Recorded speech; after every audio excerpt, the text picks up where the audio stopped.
Om Swastiastu. Perkenalkan, nama saya Eka Dewi Krishna dengan NIM 230951122 dari kelas A. Kali ini saya akan memaparkan materi mengenai pemberian pakan dan pemeliharaan babi. Peternak babi merupakan salah satu sektor penting dalam industri ternak, terutama wilayah dengan konsumsi daging babi yang tinggi. Untuk mencapai produktivitas yang optimal, dua aspek penting yang diperhatikan adalah yang pertama pemberian pakan yang sesuai dan yang kedua sistem pemeliharaan yang baik. Namun di lapangan masih banyak ditemukan kendala seperti penggunaan pakan yang tidak seimbang dan sistem pemeliharaan yang kurang memperhatikan kebutuhan fisiologis maupun kesejahteraan babi. Akibatnya produktivitas ternak menjadi rendah, pertumbuhan lambat, serta rentan terhadap penyakit. Oleh karena itu, perlu adanya pemahaman dan penerapan strategi pemberian pakan dan pemeliharaan yang tepat agar hasil peternakan babi dapat ditingkatkan secara efisien dan berkelanjutan. Permasalahan yang utama yaitu sering terjadi di tingkat peternakan adalah kurangnya pengetahuan tentang komposisi pakan yang sesuai dengan fase pertumbuhan babi dan juga cara pemberian pakan yang efisien. Selain itu, sistem pemeliharaan yang tidak memenuhi standar kebersihan, ventilasi dan kenyamanan kandang juga menyebabkan stres pada babi dan gangguan kesehatan. Permasalahan-permasalahan ini secara langsung berdampak pada rendahnya performa produksi, kualitas daging, dan kesejahteraan hewan. Tujuan dari pembahasan ini adalah untuk memberikan pemahaman ilmiah tentang strategi pemberian pakan dan sistem pemeliharaan babi yang tepat berdasarkan prinsip nutrisi dan manajemen ternak. Dengan begitu, peternak dapat meningkatkan efisiensi produksi dan menjaga kesehatan ternak secara optimal. Baik, yang pertama yaitu pemberian pakan. Pemberian pakan yang baik harus disesuaikan dengan fase pertumbuhan babi karena kebutuhan nutrisi berbeda pada setiap tahap perkembangan. Fase perkembangan pada babi dibedakan menjadi 4 jenis, yaitu dimulai dari yang pertama yaitu fase starter atau anakan. Fase ini dimulai sejak anak babi disapih dari induknya, biasanya pada umur 3 hingga 8 minggu. Yang selanjutnya fase kedua yaitu fase grower atau pertumbuhan. Fase grower berlangsung sekitar umur 8 sampai 16 minggu. Di tahap ini babi mulai membentuk otot dan bobot tubuh secara signifikan. Yang selanjutnya yang ketiga, fase finisher. Fase ini adalah fase babi hampir mencapai bobot panen atau sapih atau afkir, biasanya di atas 16 minggu. Yang terakhir itu fase indukan bunting. Fase ini terjadi pada babi betina yang sedang mengandung. Pada tabel dapat dilihat 4 fase pemberian pakan. Pada fase yang pertama, anakan atau starter, saat babi baru disapih, mereka membutuhkan protein tinggi sekitar 20 hingga 22% karena pertumbuhannya masih sangat cepat. Energi yang dibutuhkan sekitar 3.200 kilokalori per kilogram pakan dan diberikan 3-5 kali sehari dalam porsi kecil tapi sering.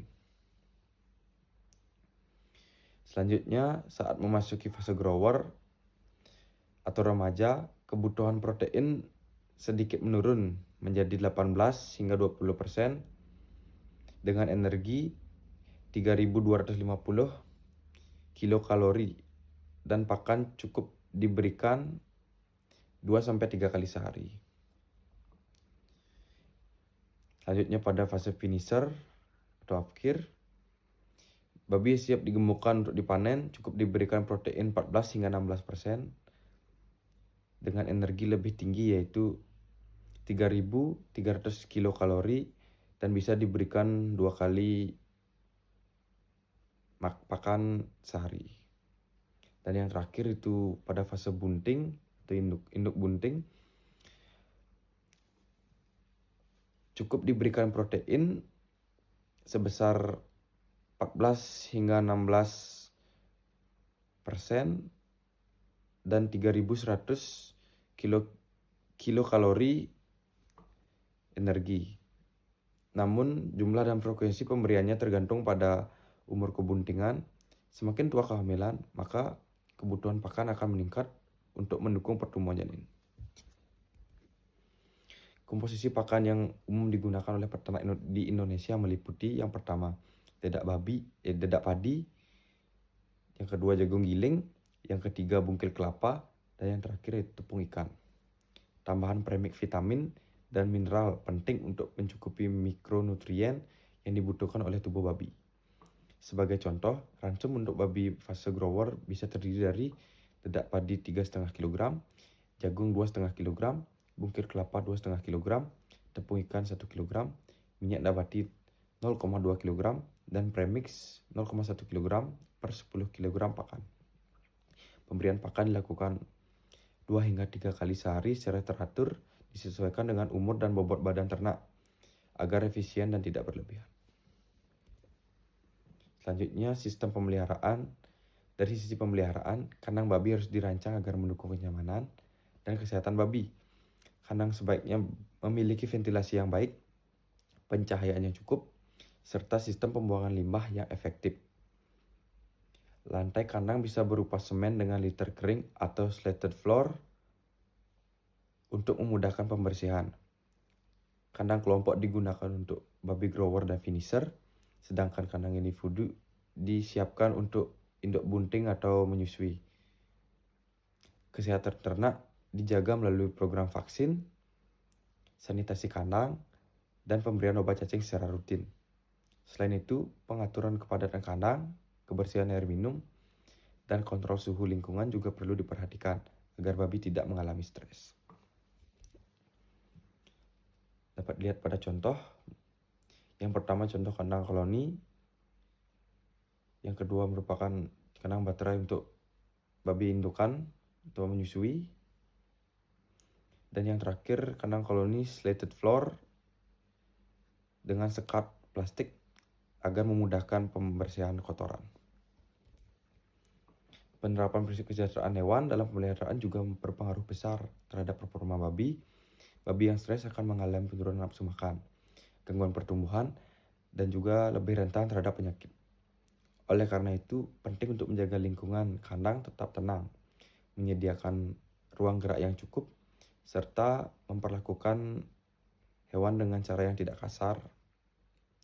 Pemeliharaan yang baik dikombinasikan dengan pakan yang sesuai akan menghasilkan pertumbuhan yang optimal, efisiensi pakan yang tinggi, serta kualitas daging yang baik. Kesimpulannya dari penjelasan saya, pemberian pakan yang tepat dan sistem pemeliharaan yang baik merupakan kunci utama dalam meningkatkan produktivitas dan kesehatan ternak babi. Dengan pemenuhan kebutuhan nutrisi sesuai fase pertumbuhan lingkungan pemeliharaan yang mendukung, performa pertumbuhan babi akan lebih baik, angka kematian dapat ditekan, serta kualitas daging yang dihasilkan meningkat.